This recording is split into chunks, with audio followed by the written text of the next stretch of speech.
Hi everyone, thanks for joining me on the second episode of my bookshelf tour, and thank you all for your kind comments and thoughts on my last episode.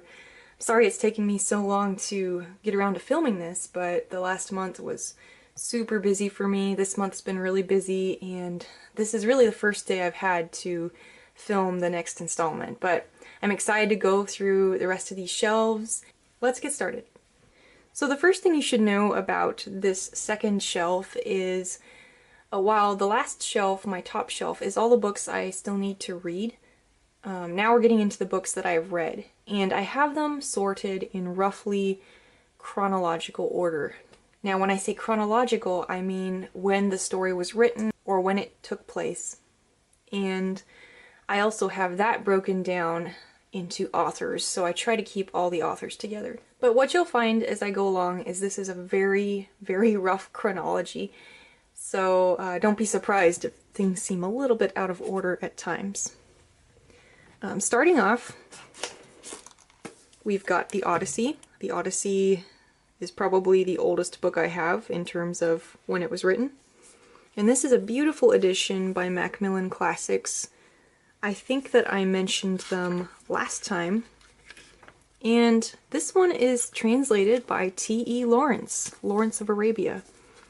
And my favorite thing about this book is his little translator's note. I mean, I think I've read this translator's note several times because it's just really fun to hear what T.E. Lawrence thought about the Odyssey and how his opinion of it changed as he was translating the book. It's quite entertaining.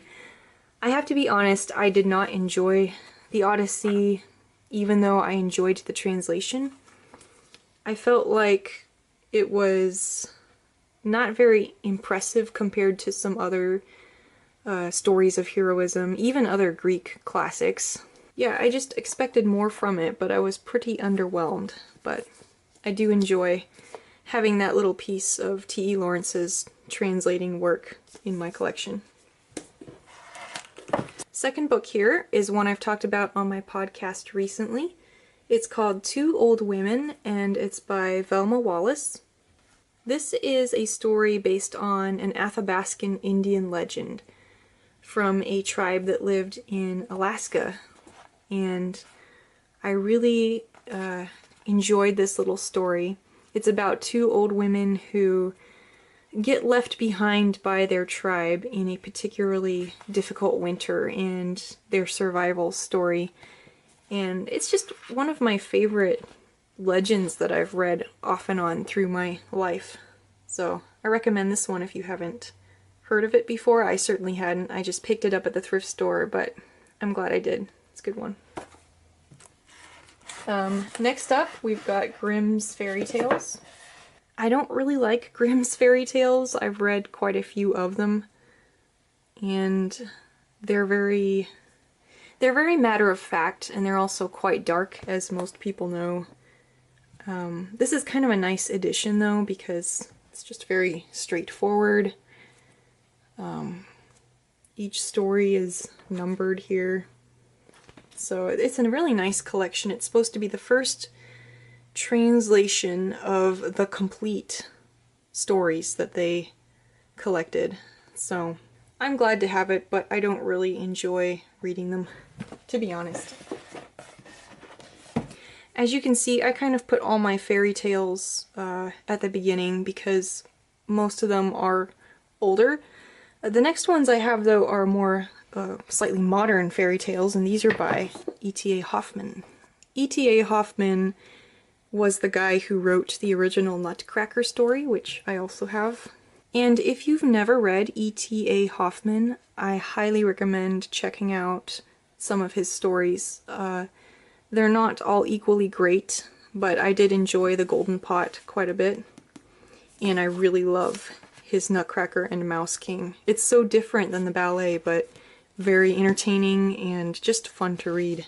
And he's from like the early 1800s. I think he's roughly a contemporary of Jane Austen, so but he lived in Germany, I believe, and he's just got a very interesting take on fairy tales. So check those out.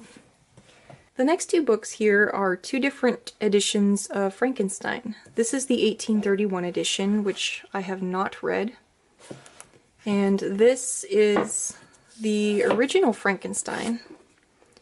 The original Frankenstein was written a bit earlier, and this one includes, I don't know if you can see it here, but there's two shades of paper in this edition. The lighter shade is the original Mary Shelley text with edits by her partner Percy Shelley, and this darker paper here is her original text without any edits. I read this version here. I didn't really like it, so I know I haven't reviewed it or talked about it much, and that's the reason, but this is a pretty awesome cover. So I'm keeping it for now, but I don't really like Frankenstein. Maybe I should review it one of these days. Ivanhoe is a great classic, of course. I have this movie tie-in edition, but I haven't actually seen this series. I read that many years ago and did enjoy it.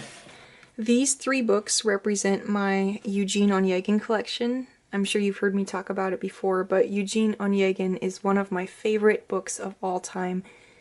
And it's a early Russian classic from the 19th century. And this is my favorite translation so far by James E. Fallon, or Phelan. This is the Stanley Mitchell edition, which is pretty good, but I didn't like it quite as much. I do love the cover art, very cool. And finally, this is the Charles Johnston edition, or translation, which is very popular and famous. It was probably the most popular English translation for a long time. But I personally didn't like some of his translation choices, but I'm just keeping it to round out my collection because I love this book. I've read this book almost every year since, I think, 2012 or 2013. So I'm now on my fourth or fifth translation, which I'm going to talk about, I think, in my next podcast episode this coming Monday. So, I mean, I've read ebooks as well. There's some that aren't represented here, but those are my paperback copies of Eugene Onegin. Moving on, we're going solidly into the 19th century here, and you're going to see a lot of books because for the longest time, most of the classics I read were from the 19th century. So we've got Hawthorne to start us off with, Twice Told Tales. I really love this cover. It's just so beautiful and peaceful, and yet you've got this big, dark, shadowy tree, which kind of evokes Hawthorne themes. Twice Told Tale is kind of a mixed bag for me, but some of the stories in here are excellent, so I recommend picking up this book and just reading stories that sound interesting to you. Some of my favorites, at least the ones which I remember, were The Great Carbuncle, The Prophetic Pictures, and The Minister's Black Veil was very unsettling, but certainly memorable. And The Great Champion is really good too, at least from what I remember. It's been a few years, but yeah, I like Hawthorne. I also have his House of the Seven Gables, which I read for a college course. Didn't really like it that much, but I would read it again because it had some interesting plot elements. Billy Budd and Other Stories by Herman Melville. Now, I don't have Moby-Dick in my collection yet, but my family owns a copy, so that's why you won't see that book here. But I do have Billy Budd and Other Stories, and I really like this. I really especially like Billy Budd. There's a few other stories in here that are good too, like Bartleby. If you don't really want to get into Moby-Dick, then this might be a good place to start. Just sort of reading Melville in bite-sized pieces. My bookshelf would not be complete without the Brontë sisters. Agnes Grey and Shirley and Villette. This is my Dover Editions copy, so really affordable edition there.